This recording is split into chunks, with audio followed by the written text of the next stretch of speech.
So I would like first to introduce the panelists that we have here to speak about undermining free press, Southeast Asia focus. We have three representatives from what you call social media, using online platform to disseminate information. We have Ressa, who is the Chief Executive Officer and also Executive Editor of Rappler from Philippines. And also next we have Mratt. He's a senior political reporter working for Frontier Myanmar. And next we would have Norman Goh. He's a social media editor from Malaysia. So we would kickstart the panel by asking Maria to give a focus on Philippines as a keynote speaker today. Then later on we'll get to discuss some other trends and issues facing Southeast Asia with a focus on Malaysia and Myanmar as well. So now I would like to ask Maria to come up on stage. Yeah, thank you.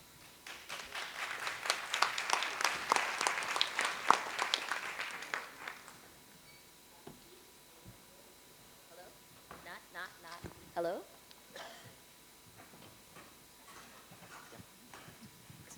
Check. Yes, okay. All right, was anyone petrified watching Caitlin? So that's a look forward. Let me give you a look at the time of greatest optimism and then where it led us today. Because while I was watching, I thought this is really great stuff. But what happens to disinformation? What happens to truth? And what we found out when you're inundated with too much, that truth can be manipulated. And as we've seen globally, we've seen a rollback of democracy. I think this is Freedom House last November said in 30 of 65 countries, democracies rolled back by cheap armies on social media. You've got The Economist coming out with a report from 180 countries, Reporters Without Borders. So here's where we are today. I'm going to go through this fast because I want you to hear everything else, but essentially exponentially pounding you with hate to silence truth. That's the experience that we've had.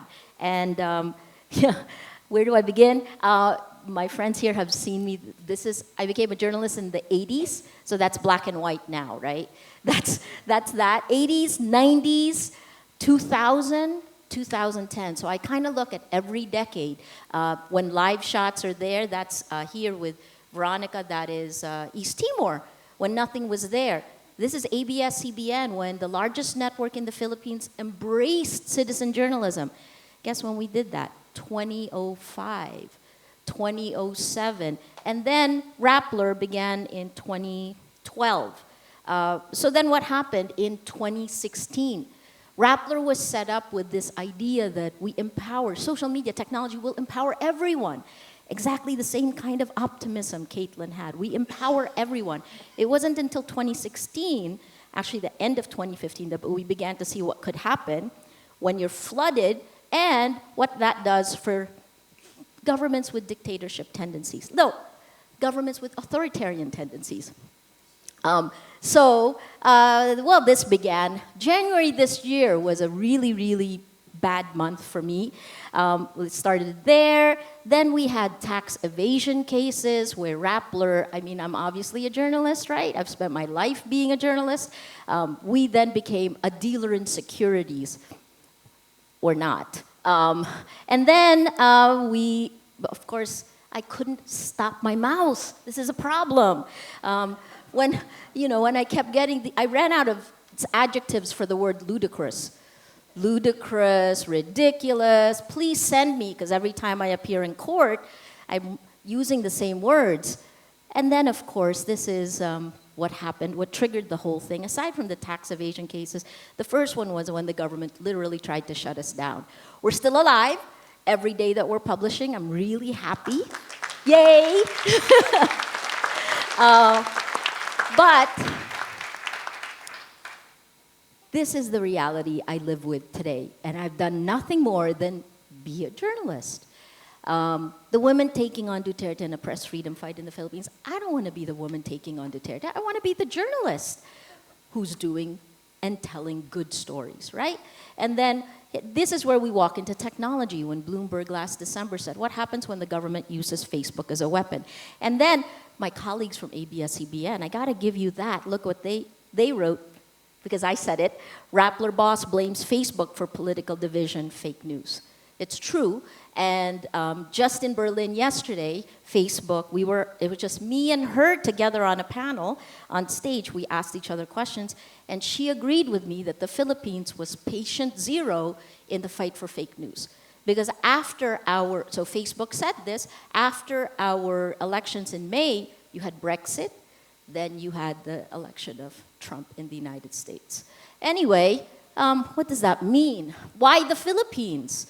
Because this is January of 2017, you can see that we were number one. We're not number one anymore, right?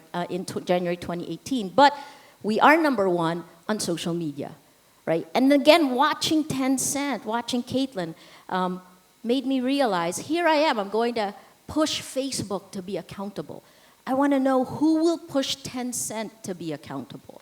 Because in the end, it is all about the fight for truth. Right? That's why we're journalists.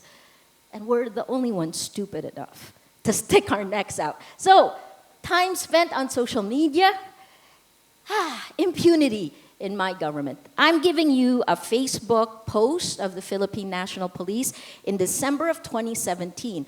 The first casualty in our war for truth in the Philippines is the number of people killed in the drug war that began in July 2016.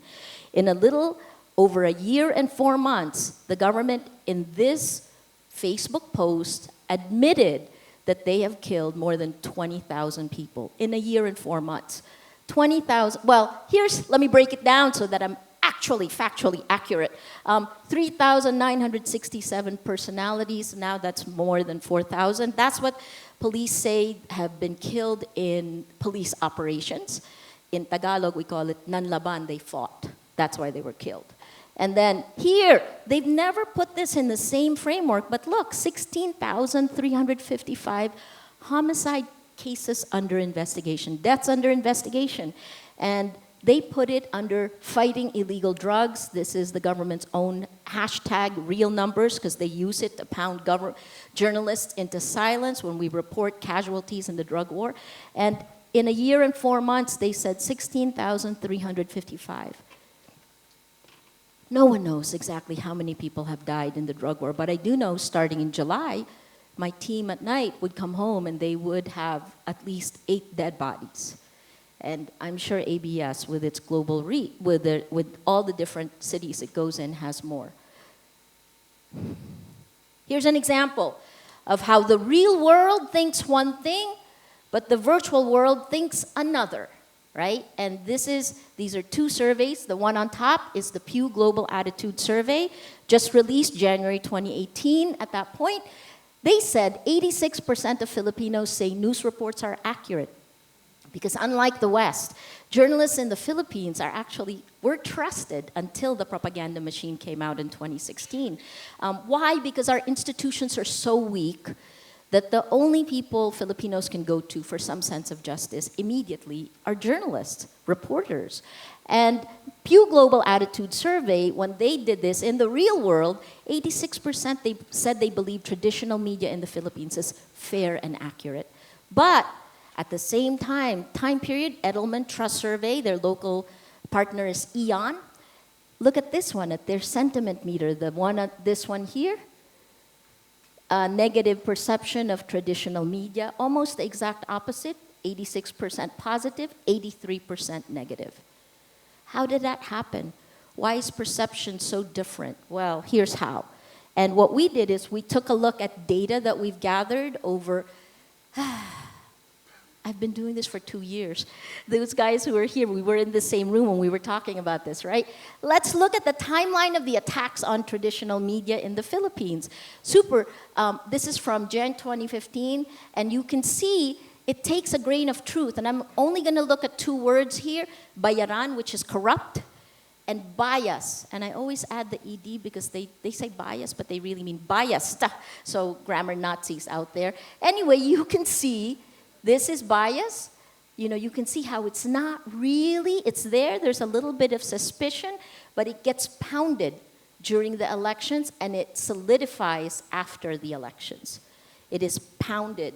Same with bayaran, corrupt, the idea of corruption in media. That is part of the foundation, exponentially. When a lie is told 1,000,000 times, it is the truth. We won't catch up. This is the database we built for Rappler. We scraped Facebook. Facebook is a partner. Rappler is a Rappler is a partner of Facebook. But what we have here is, let me show you here. These are the fake news sites, and there are hundreds of them at the beginning, a year and a half ago. Now I have lost count. These are the Facebook pages that spread them. And then you can take a look. I look at this number, average reposting time of whatever these Facebook pages post. And I'm just going to bring you to ground zero for me, which was October of 2016. That was when we really exposed this propaganda machine. And you can see Sally Matay repost 17.5 times, right? One post. And look, my social media team knows they should not reply to this because this is essentially a cut and paste account, right? Cut and paste, straight out, it just repeats it. And these are the pages that it posts in. And this is the first time I saw the Duterte campaign pages working with the Bongbong Marcos, the former son of the dictator, ran for vice president. That is not a real person, obviously, right?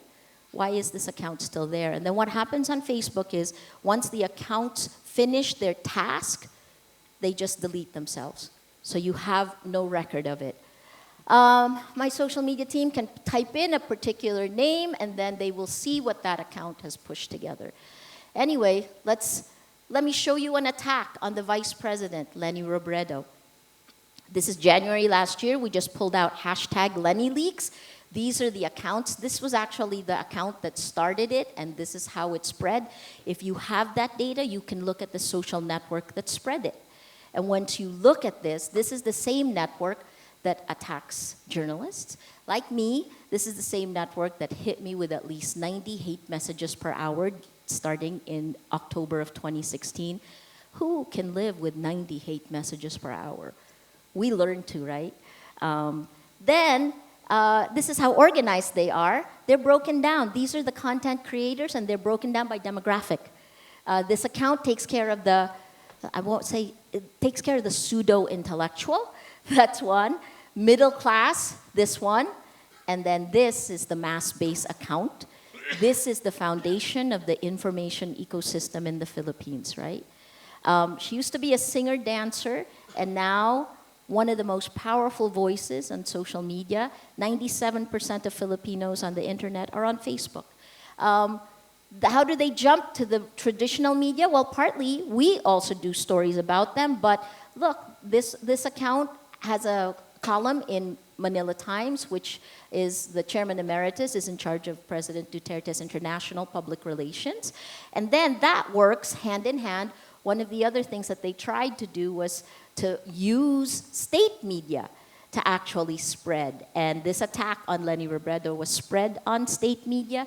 The head of the PCOO told me, my gosh, it's more than a year ago, where he said, Maria, I'm going to send our guys to China and Russia for training.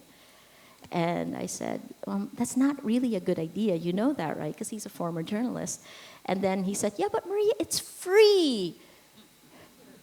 And then you close that ecosystem by appointing the mass-based account to government office. Our singer-dancer, who is the mass-based account who attacks any perceived critic of government, is now head of social media for the presidential palace as of April 2017. Okay, so what did she do? Well, one of the key attacks against journalists in the Philippines, which has spread to other countries around the world, we're actually looking at the keyword prostitute. It's so creative, right? You're oppressed, you're a prostitute, you're corrupt, you're paid, you get all of it, right? One account, so she wasn't the account that actually posted it, they tested it, but she was the one who published it 43 times and spread it. That was the first one. So what happened? It spread. From there, South Africa, India, other countries around the world are also using the term prostitute. Summarize, I have a few more slides. Patriotic Trolling, a researcher named Camille Francois, used to work for Google, coined the term patriotic trolling. We were one of 12 researchers that worked on this, state-sponsored online hate and harassment campaigns to silence and intimidate. While I was listening to Caitlin over there, all I could think of was, wow, if this can be automatically generated, AI, and made to sound, what do we do and how do we fight it?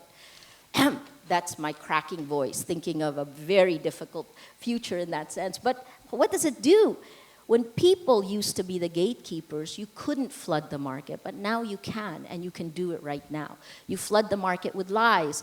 In the Philippines, there were 3 steps. You attack the credibility of the person, you allege corruption, and then you repeat it exponentially. The second, sexual.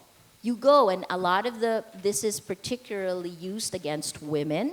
You inflame biases, you fuel misogyny, you degrade them as a sexual object. Given time, a year later, I look back at the case of Senator Leila de Lima. She was the former Secretary of Justice, head of the Commission on Human Rights. She's in jail now for more than 16 months. There hasn't really been a formal trial, but it's still ongoing, and she's in jail, right? But she was stripped of all dignity because of pornographic video that was doctored to look like hers. And then finally, the last step for her is arrest Leila de Lima, hashtag arrest Leila de Lima. May last year, that network tried to trend hashtag arrest Maria Ressa. I'm still here, so it didn't work. But with Leila de Lima, within a month of the trending of the hashtag, she was in jail. So let me show you just one last thing before I end, which is, this is the ecosystem that I had and how it spread. So hashtag arrest Maria Ressa. It was because we had the transcript of the Trump Duterte call, and the middle-class content creator writes this: Rappler just made the Philippines a legitimate target of North Korean nuclear missiles. It's laughable, but people believe it, right? And then from there, somebody who follows him goes here. This is a campaign page on Twitter. Ipatawag na yan sa Senado, hashtag arrest Maria Ressa. Call her to the Senate. From there, it goes to a real person. This is a person in Singapore, actually, an overseas Filipino worker here. A year ago, May 25, I can smell an arrest and possible closure of Rappler.com, Maria Ressa, hashtag arrest Maria Ressa. And then we go with the sexual. Maybe Maria Ressa's dream is to become the ultimate porn star in a gangbang scene. It's not. But, you know, after him, we get this. Me to the RP government, make sure Maria Ressa gets publicly raped to death when martial law expands to Luzon. It would bring joy in my heart. The only defense journalists have is to shine the light. So I reposted, and in both these instances, their schools notified me within 12 hours, apologizing for their students. They were both young men about to graduate university. What happens to the next generation? It's scary. So, what did we do? We went on a campaign, and you know, while we're under attack, I have 8 government agencies, offices that have attacked us publicly. When the president points the arrow at you, government agencies follow. We have 6 live cases. At one point, I think that we even hit, you know, we were spending $40,000 in a month for legal fees. So that the attack is a war of attrition, right? And so we've called our communities because we have to stand up. We really do have to stand up. I'll tweet this page so you can see more about it, but I'm going to end it with, I speak a lot, but I'm not alone. And the journalists in the Philippines, I see them in the row, right there, front row. They're in this battle. And we got a few friends together, and one of our video journalists, Patricia Evangelista, came out with this. Have you ever been harassed because of your work? Audio, please. Audio, Yes. please. Have you been? Let's try it again. Have you ever been harassed because of your work? Yes. Have you been threatened online? Ay, oo. Have you been called biased? Yes. Have you been called stupid? Yes, plenty times. By idiots. Have you been called disrespectful? Yes. Have you been accused of corruption? Yes. Have you been called ugly as a response to any story? Yes. Have you been called fake news? Oh yeah, they always say I'm fake news. Anything that's critical is fake, right? Have you been accused of being an imperialist spy? Yes. Have you been accused of being a communist operative? Yes. Have you been accused of working for the CIA? Yes. Have you been sexually harassed as a journalist? Yes. Has your family been threatened, harassed, or alluded to? Yes, it has. Specifically, my daughter, when she died, there were a lot of people who made fun of that. Have you been threatened with rape? Yes. Yes. No, not me, but my family. Have you been threatened with violence? Yes.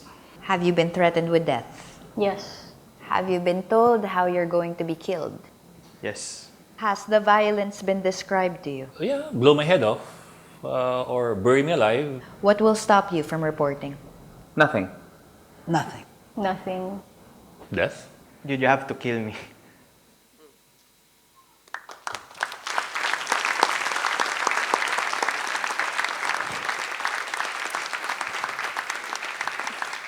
Ezra won an award 2 months ago at the Global Media Freedom, the Global Democracy Forum, and he's part of the Night Watchers.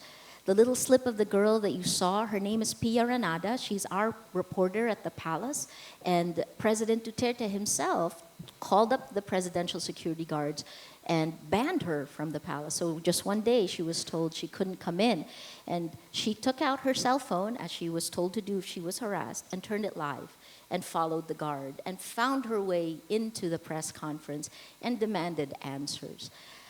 It's a tough environment, but the good thing forces you to define who you are, what you stand for. We are Rappler, and we will hold the line. Thank you.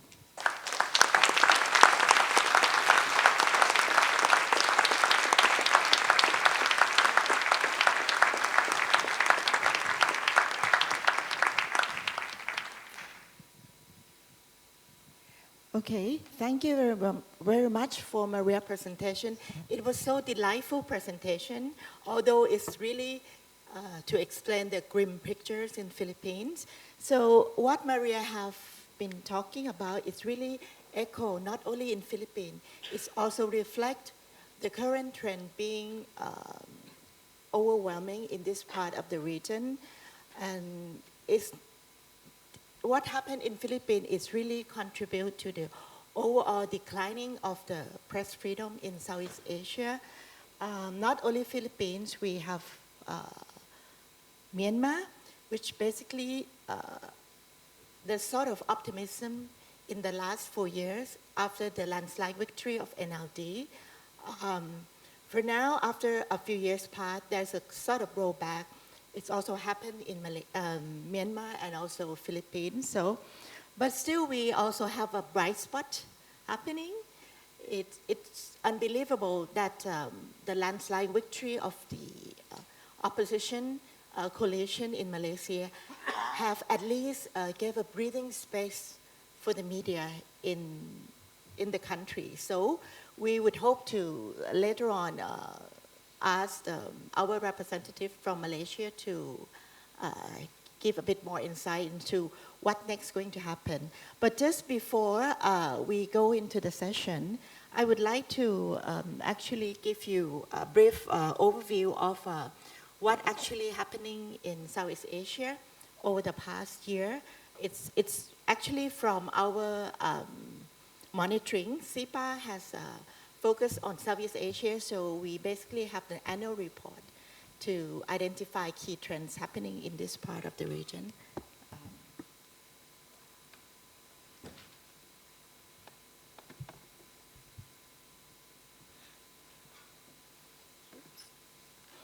I'm not sure if I can get this. Okay, thanks.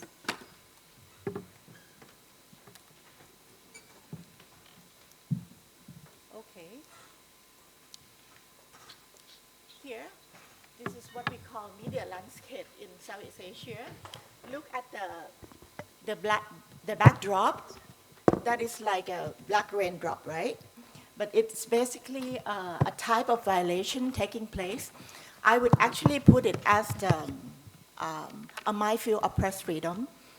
This is contribute to the worsening of the media condition in Southeast Asia. As we all know that by International Press Freedom Ranking, Southeast Asia come up like bottom third in any of the ranking. Either you talk about RSF ranking or Freedom House. So this is where we are. And this is from our last year monitoring for 2017. CIPA record 128 incidents of threats and attack on journalists in the region. And this number, if you look at the type of violation, majority of the type of violation, it's all about prosecution, and it's also followed by the intimidation as well. So the tallest graph, this is where Philippines is. As Maria pointed out, it's a living evidence now that Philippines record the highest number of intimidation over the past year, 24, followed by Myanmar. But the focus in Myanmar is different. It's all about prosecution. And the third trend that we capture is Thailand.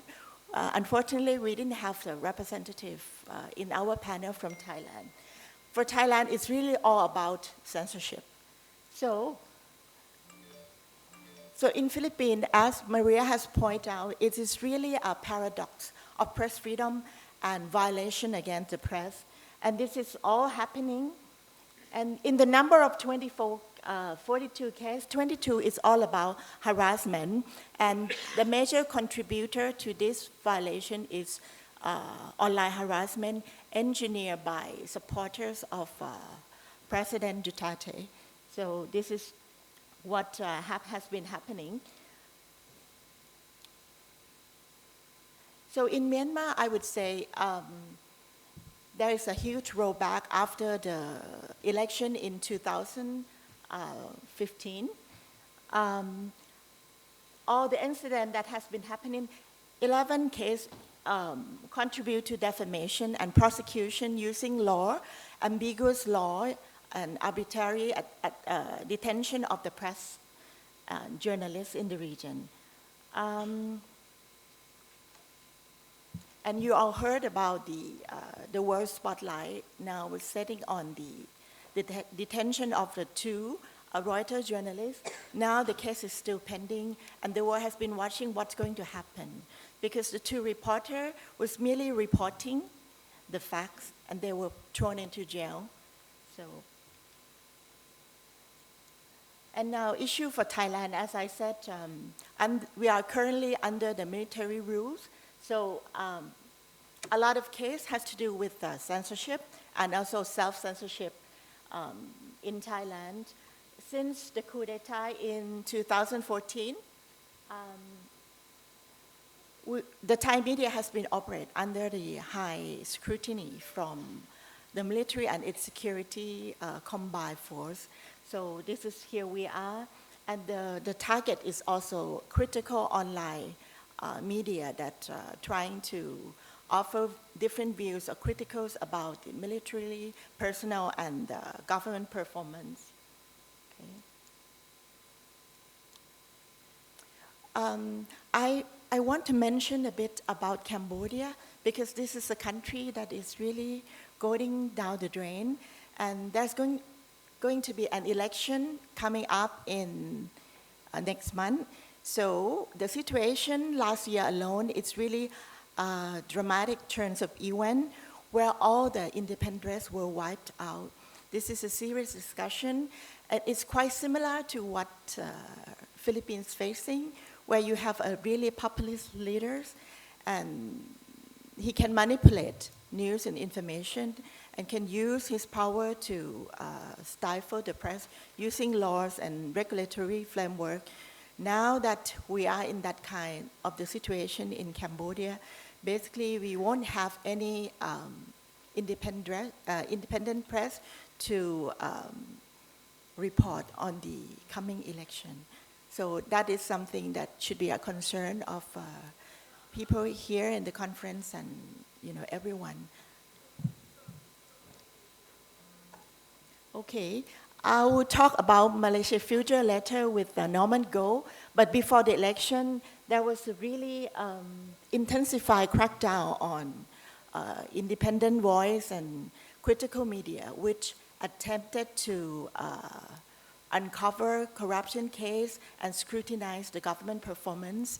Malaysia Guinea is one of the media that stand in that way and trying to do their job and got harassment and the attacks. So to sum it up, this is where the trend is ongoing as well, not just passing. This is where the watchdog is being attacked, and the major contributor to this attack is actually the state as the main actor. So what we are having here, facing the media, and it's really quite challenging, is the actually proliferation of fake news and disinformation. This is on top of what we already had, like taboo subject. As we all know that media in this part of the region, they are facing online harassment, they are facing attack and threats and violation because they try to offer news and information with regard to security issue, religions, and issue that people on the ground, land rights issue, facing without justice being served. So the media were out there to try to report, and this is the backlash that they got. This is like the whole region facing two-pronged attack from this information and also from the taboo that already exists. So having said that, I would like to stop my presentation here. I'd like to go back to the panel to discuss the issue that we are facing right now. So, hello. Okay, yeah. I would like to ask Maria first. I know that many of you would have already a question in mind, what you would like, a burning question that you'd like to ask her, but let me go with this first. So having said all this, what has been happening, the issue the media has been facing in this region, where do we go from here? Do you anticipate further the deterioration of the media environment, or you may expect political reversal in each of the country? You represent Maria and then Mratt and also Norman Goh. What kind of a change that could happen or prevent this trend from further deteriorating that you could see from Philippines' perspective? Sure. I think that, as you pointed out, it's enough to make us cry as journalists, right? There is a rollback in our region, but I've thought about this for 2 years. In the long term, the solution is education. Obviously, it's changing landscape. In the medium term, it's media literacy. And then again, looking at what Caitlin did and what that means and how the American tech companies are really the ones right now that have enabled these cheap armies on social media. We will push back hard, right? Journalists are pushing back hard, and we're working closely. I am working very closely with Facebook to try to find a solution. But does that then put the Americans at a disadvantage? What does that mean with China, with Tencent? I'd love to ask you, Caitlin, what that means, right? Can we come to a point where we realize, because it's going to get worse before it gets better, I think we know this. How are we going to deal with artificial intelligence? How are we going to deal with deep fakes? Rana Ayub from India, for example, had a deep fake pornographic video made that was spread on WhatsApp. and her father gets it, right? And it's a horrific video, especially in India. How do you stop that? How do we stop the impunity? So that's my first thing is the only people who can act right now are the tech companies. And even though you do not consider yourself journalists, you better pick up some of the mission of journalists because you now control the public space. And we've been asking very nicely. Now we're going to ask far more forcefully, and I hope the journalists in this room join that. We need to work hand in hand. And here's the other part. Good journalism is very bad business right now. So the tech companies, and again, for the American tech companies, with the values that really push them forward, they have to understand that they are the cause of the rollback of democracy and that they've been used by autocrats in different parts of the world, and they need to take immediate action. I've pointed out that in Myanmar, in Sri Lanka, in Vietnam, in Cambodia, every day that Facebook doesn't act means somebody dies. That is a reality, and they need to be held. I know my friends are here from Facebook. I have lots of friends there. But, they know what they're doing. They may not have known how they got here, how we all got here, but right now it's all hands on deck. The second part, I think, to that question in the Philippines. This is a battle we can win. It's a battle for truth. It goes right back to the mission of journalism. And I think now more than ever, journalists need to stand up and say, this is what we're supposed to do. And it's a tough one. It's an ethical question as well, right? Because the very first time I joined a protest rally was after the attacks against journalists. And that happened this year. And I've been a journalist for 33 years. And I did that knowingly because you're not a bystander now. And you are also a guardian of truth. So you can't hide behind your organization. It was so much easier when I could hide behind CNN or ABS-CBN. I can't. And I think that the more of us who do that and revive the mission, I think that's what we need to understand. What does journalism look like in the age of AI, in the age of social media? And in the Philippines, we're holding the line. Okay, just a follow-up question. And where do you see the public coming in to this fight? You got to tell the public they're being manipulated. And when we did that in October of 2016, the propaganda machine slammed us. And for a while, my organization felt I did the wrong thing because I wrote 2 of the 3-part series. But then, 6 months later, once your public knows they're being manipulated, they will come back to you. So get ready. It's tough. I think we have to shine the light. Traditional media, guys who are here in traditional media, you have to do stories on what's happening with technology because truth is being determined by technology. Okay, thank you. I will next turn to Mratt. So beyond the issue that Maria discussed, the proliferation of fake news, and also in the case of Myanmar, it's also a hate speech. And then you face a double threat. Also now, when you're trying to report real issues in the country, the conflict within your country, armed conflict and religious, conflict that has been happening, and it's really undermined the burgeoning press freedom in your countries, and also it's really impact on the media safety. I was wondering how Frontier Myanmar, which has emerging in the last few years as one of the top news websites, how do you go about, how do you adjust yourself, and what is a preparation to cope with that, and how do you see this trend is going? Thank you. First of all, the last 2 years, 2016 and 2017, were the most difficult years for the Myanmar journalists. Because, the international pressure and the local pressure on the journalists were rising. Like one Burmese commentator from who lives in Scandinavian country, I guess, in Norway. He wrote one commentary on local newspaper that why Myanmar journalists don't go to the border of Myanmar and Bangladesh. Because he asked that question too easily, but there's so many troubles for the Myanmar journalists that the fundamental thing is we don't have enough budget. The first thing.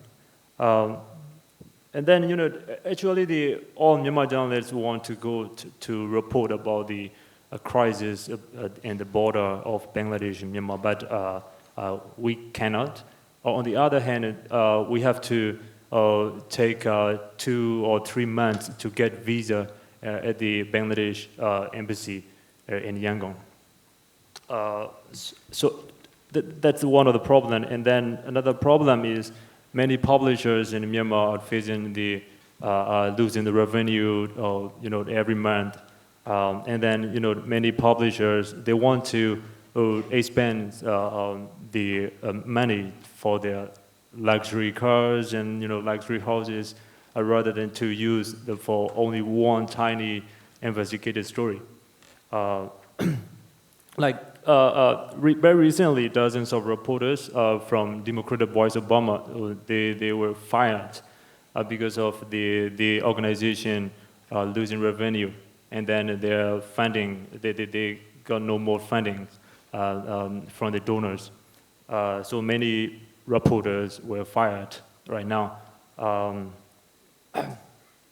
And then, almost like journalists, 8 or 9 years experience, they've been thinking to quit the industry every day because they have been suffering depression because of they lose the public trust on the media every day. And then, even me, I don't want to introduce myself as a reporter in Myanmar because, we're very feel ashamed of being journalists in Myanmar because nobody pay respect to us, military, government, parliamentary member, everyone, they don't give, any respect to the journalists. So, in fact, the Myanmar journalism industry collapsed. It's sad to say, but it's a reality. Thanks. Beyond that, what are the current efforts? What has been done among the media communities in Myanmar to try to arrest the deteriorating trends? Do you see any hope, or are you optimistic that things would get better, like in the case of the Philippines? We hope that something, we expect it to be changed a little bit, and after 2020 general elections. So we have to keep our strength till that general election in coming 2 years so far. So you target the election, and Yeah. you expect the same party would win? Before, there's sort of optimism that with the landslide victory of NLD, things would get better, and then you get the rollback. Yeah. So, Actually, many people think that Myanmar is under the control of, under the leading of Aung San Suu Kyi, the state councillor, but it's not, because it's still leading by the military, but the Aung San Suu Kyi is like acting councillor of the country, Okay, thank you. I would like to turn to Normal. This is sort of being the only bright spot in Southeast Asia, where Malaysia just had, we're fresh from the election, and there's a lot of election promises from the winning parties, the coalition, I would say.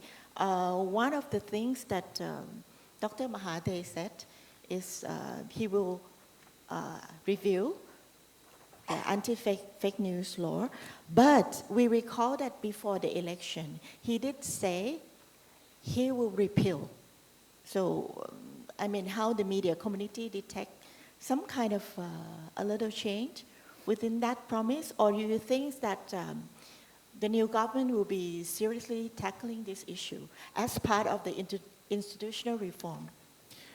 Just for the record, Malaysia Kini took the case to the court as soon as the law was passed by the parliament. For your information, the law was debated in the parliament in just 2 hours and it got passed. Unlike Singapore, you have a select committee for a week.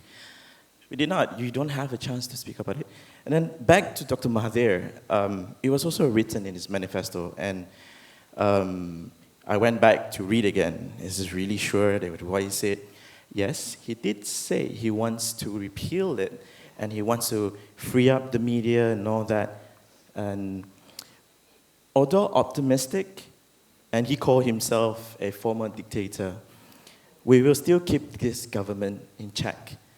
Because right now in Malaysia, the state of euphoria over the change of government, the change of administration after 60 years, we are looking at compare what he was back then. He was the prime minister for 22 years, and he was known as one of the top enemy, according to CPJ, enemy to the journalists.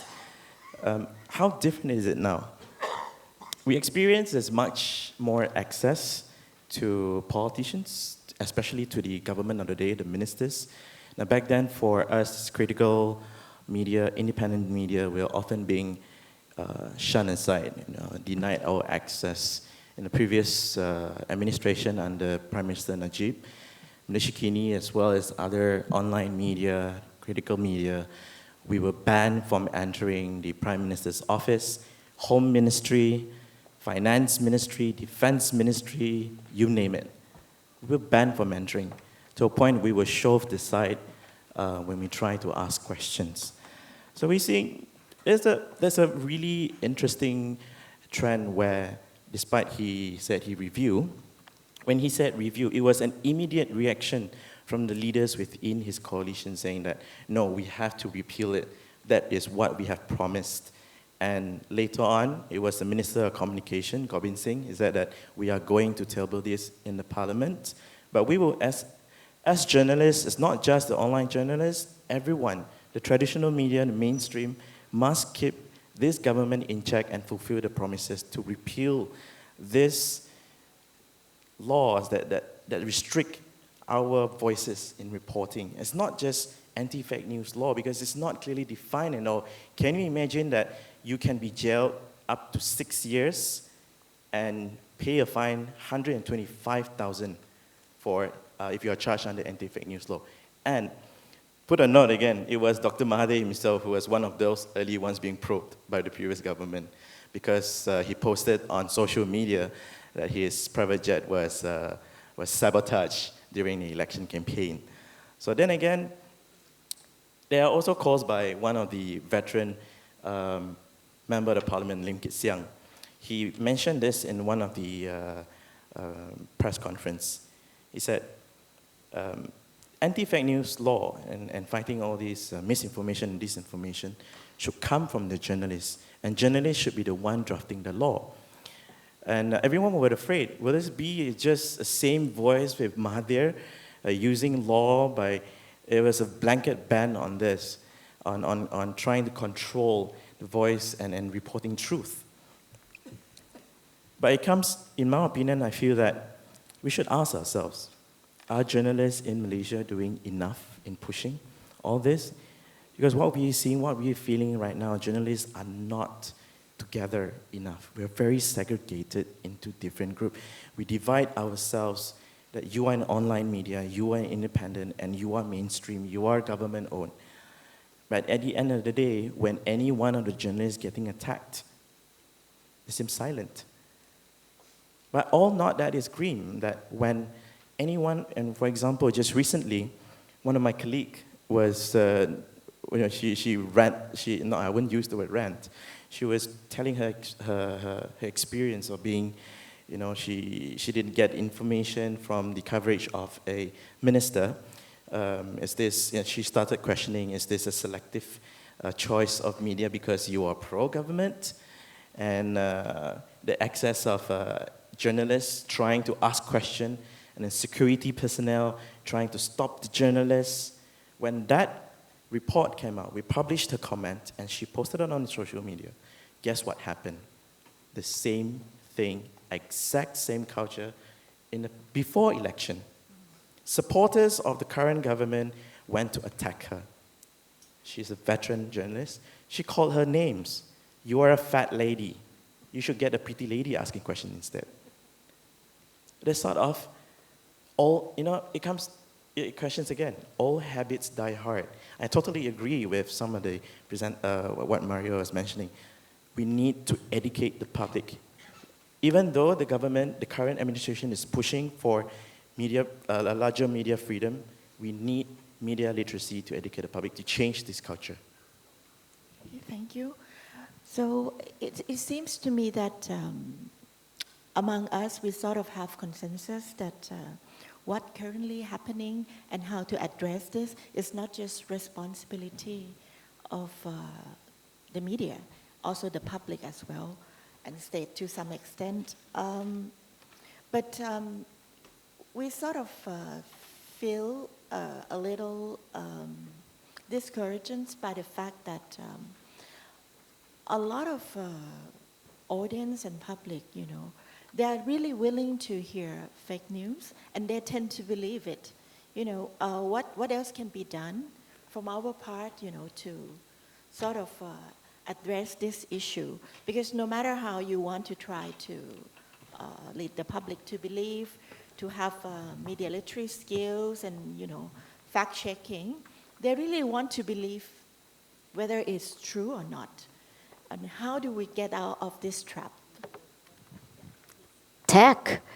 Sorry. I actually think that more journalists have to make our organizations work a lot more with data and tech.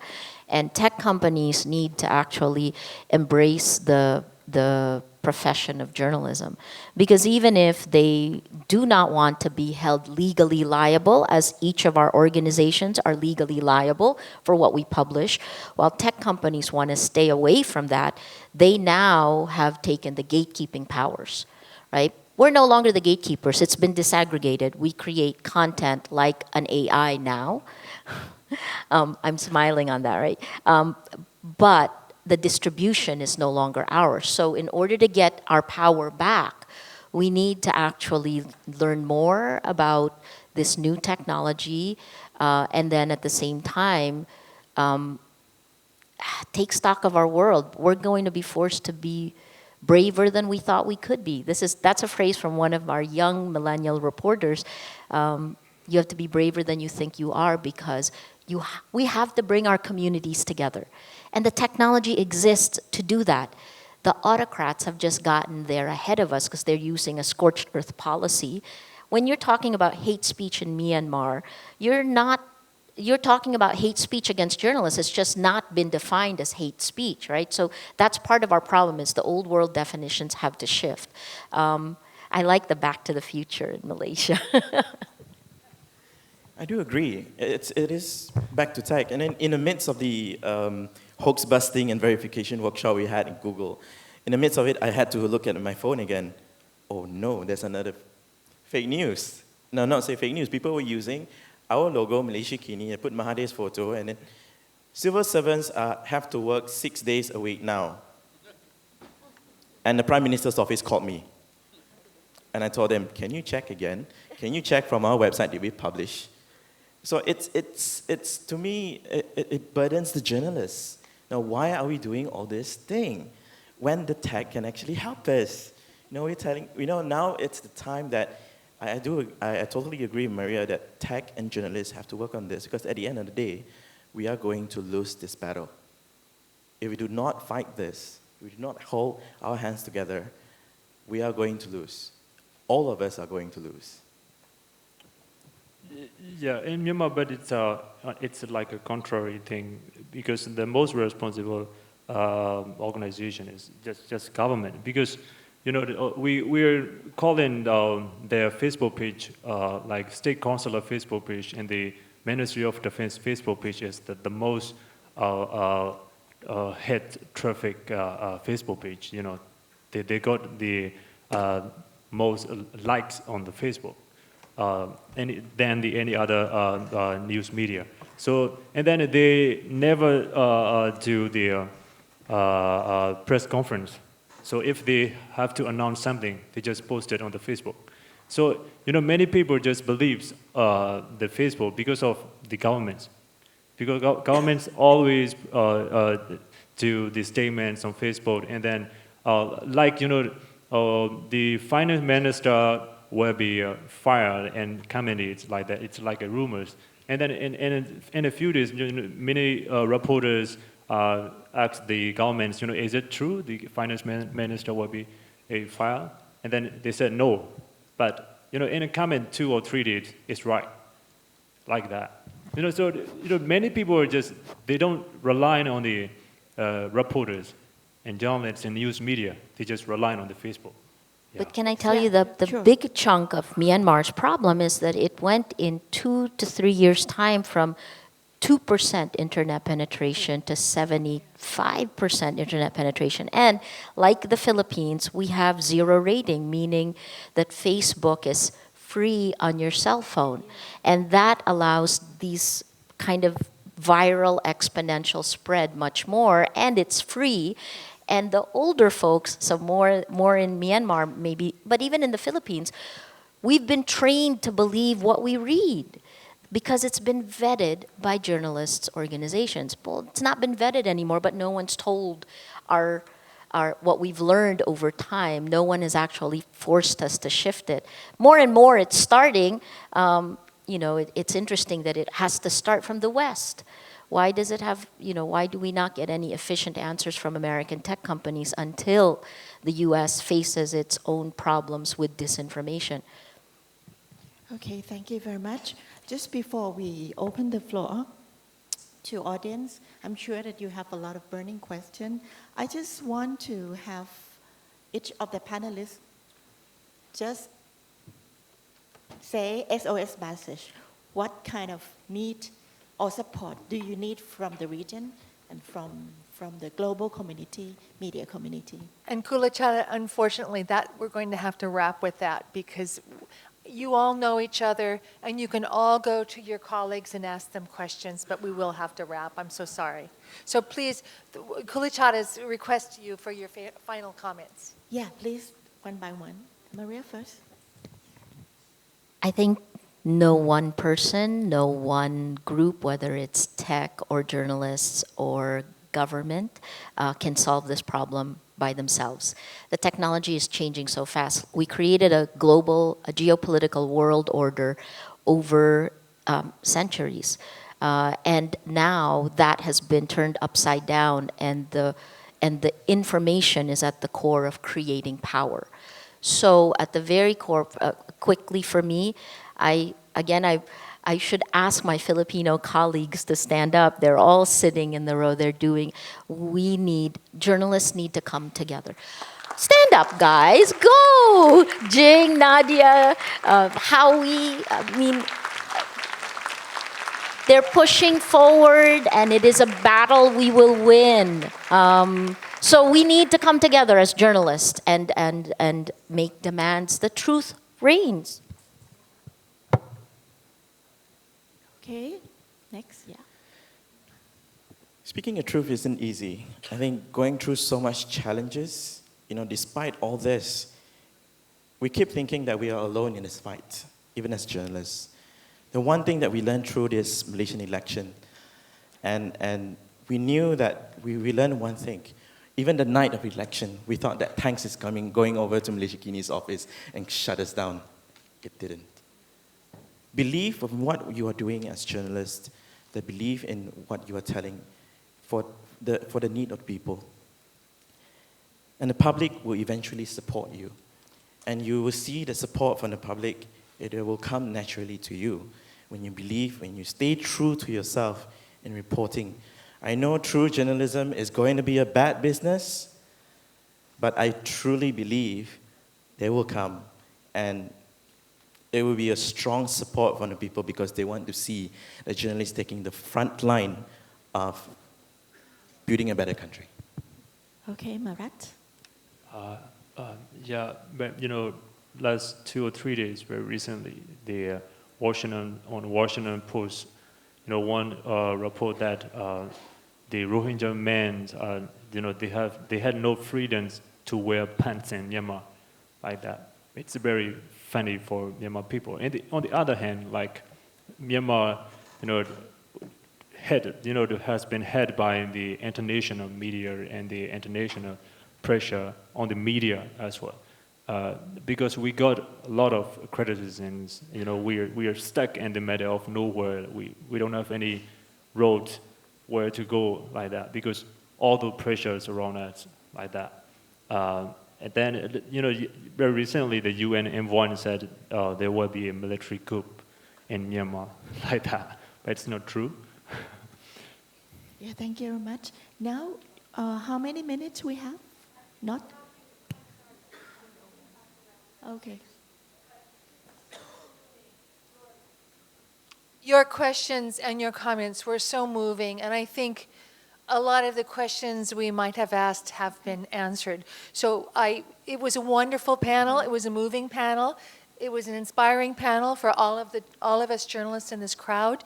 And please come and mingle with your colleagues the rest of the afternoon and the keynote dinner tonight.